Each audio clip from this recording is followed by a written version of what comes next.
perbedaan atau kriteria lain. Dan deskripsi bagian merupakan penjelasan atau gambaran tentang objek secara rinci dan detail.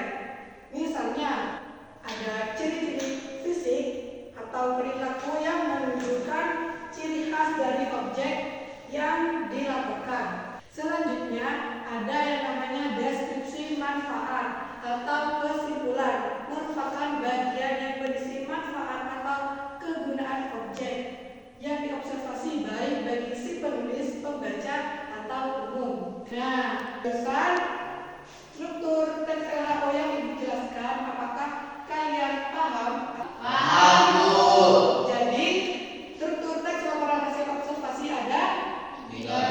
Yang pertama, Pernyataan umum atau pembuka. terus yang kedua, Deskripsi bagian. dan yang ketiga, Deskripsi manfaat. Di sini Ibu akan memberikan contoh teks laporan hasil observasi. Kalian baca dan kalian identifikasi strukturnya. Baik, Bu. Ada contoh teks LHO yang berjudul Belalang Anggrek. Di paragraf berapakah letak pernyataan umum? Paragraf pertama, Bu.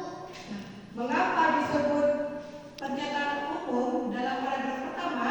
Ada yang bisa menjelaskan? Karena berisi pembuka atau pengantar mengenai objek. Nah, betul. Selanjutnya, di paragraf berapakah deskripsi bagian?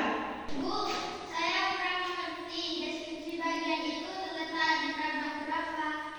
Deskripsi bagian itu terletak di paragraf 2, 3, 4, dan 5. Karena di paragraf kedua itu menjelaskan ciri khas belalang anggrek. Terus paragraf ketiga itu menjelaskan ukuran tubuh belalang anggrek.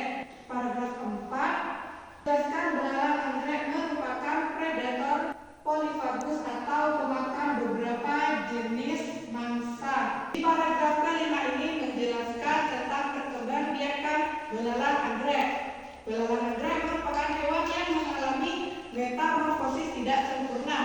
Fase hidupnya terdiri dari telur, nimfa, dan dewasa. Nah, dari paragraf 2, 3, 4, dan 5